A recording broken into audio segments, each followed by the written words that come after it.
You've been down. You've been at the bottom for a long time. You've been put in a position where you feel there's nothing else left for you to give of yourself.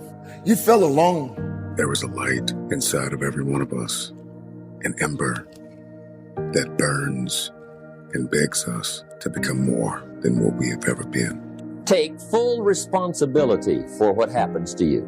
It's one of the highest forms of human maturity, accepting full responsibility. I'm fragile. I feel pain. I hurt. I open my eyes. I crave victory. I do not give up. I feel no fear.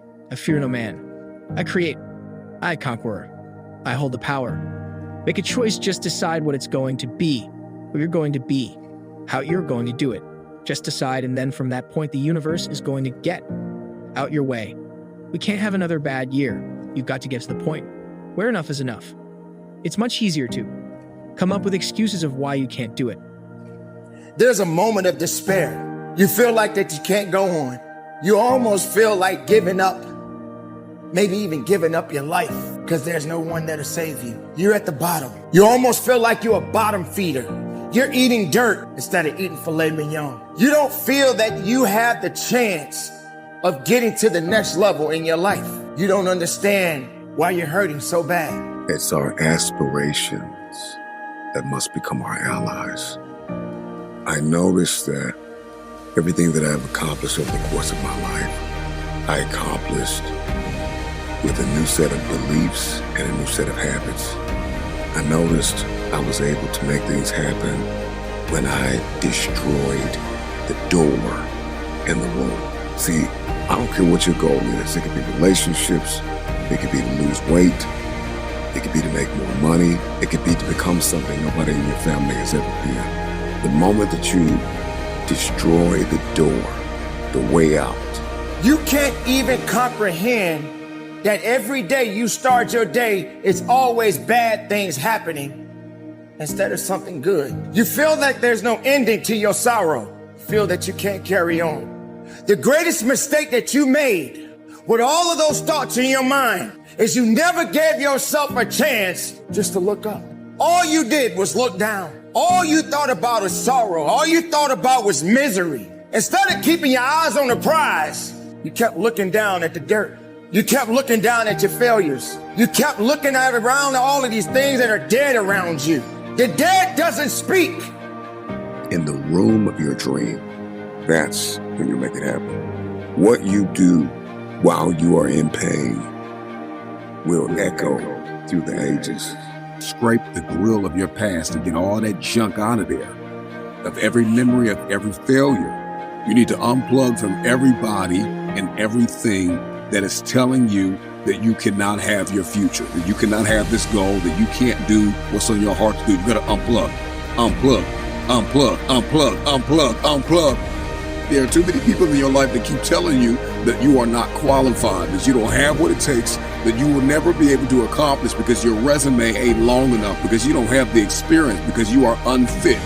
And so you got to unplug from all the negative voices. You got to unplug from everything and everybody that's telling you you cannot have that dream, that you are not qualified to have that dream. You got to unplug. If you do what is easy, your life will be hard. If you do what is easy, complain about your situation, your circumstances, surrender and give up on your dreams, become depressed and bitter and angry. Anybody can do that. If you do what's easy, your life will be hard, but if you do what is hard, keep coming back again and again. Get up, get dressed every day, take life on, taking life by the collar. You say, yeah, I will do it. I can do this. And you said to yourself, I'm willing to face. It's the day you know you've passed from childhood to adulthood. The day you accept full responsibility. I used to have that long list of reasons why I wasn't doing well. To explain. You got to explain, right? Otherwise you're going to look bad.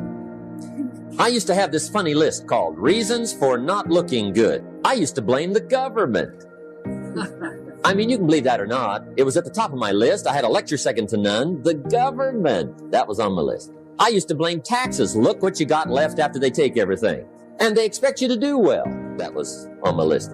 Prices, that one's easy, right? You walk into the supermarket with $20, come out with a little half bag. Or that you guys have 6 dudes that are 6'6" that throw 104 miles an hour here. That'd be great. But you're not. okay? What I would love this program to be, what I'd be the most proud of, that would be like a max out program that I'll bring dudes to, that I'll bring people that I want to have raise money for this program and come see this program, is that listen to me, this program, this team today becomes the hardest working team in the country. That the identity of this team is no one outworks this team. No team in the country anywhere. I don't care where they are, Stanford, Creighton, Florida State, Wichita State, I don't give a shit who it is, no one outworks this team. This is the hardest working, and you hold each other, the leaders on this team hold each other to that standard. So when we hit the gym, we outwork every team in the country in the gym. When they're cooling it and dicking around in the corner, we hit it hard in here.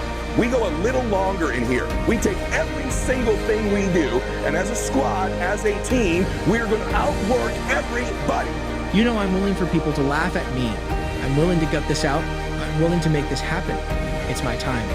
It's possible. It's necessary. It's hard. It's worth it. I'm going to do whatever it takes I can. Do it. If anybody's ever done, if anybody has ever done it at any point in time in history, then what's possible for one is possible for me. And I'm going to do it. And if you do, that over and over and over again, your life will be easy.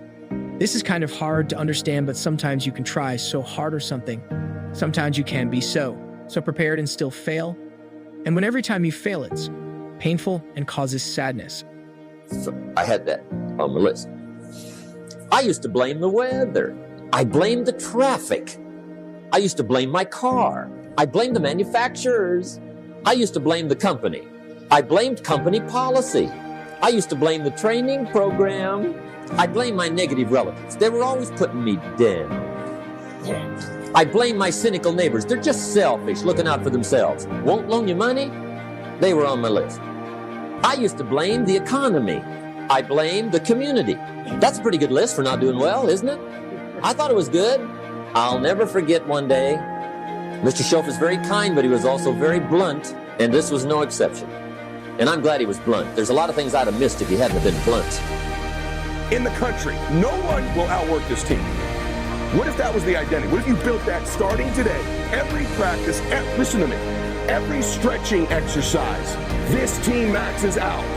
We take it more serious, we have more fun, we're laughing our asses off, but we are outworking everybody in the conference, everybody in the country. We hit the gym that way, we stretch that way. We're doing a cutoff drill, we outwork everybody at cutoff drills.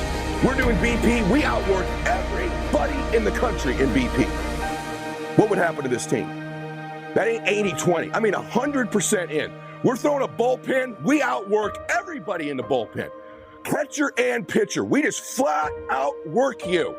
You become a team nobody wants to play. They respect you. They see you hustle on and off the field different than them. When you're warming up and they got guys dicking around, shagging balls, this team outworks everybody. As I saw last night, it causes disappointment. I've often said a man's character is not judged after he celebrates a victory, but by what he does when his back is against the wall. So no matter how great the setback, how severe the failure, you never give up. You never give up. You pick yourself up. You brush yourself off. You push forward. You move on. Everybody here, everybody that's watching, I won't be stopped. I can't be stopped. You're either committed or you aren't. You're either willing to do everything. It takes whatever that might be, or you aren't. You either are willing to go through hell and high water and fire and brimstone to get to your goals, or you aren't.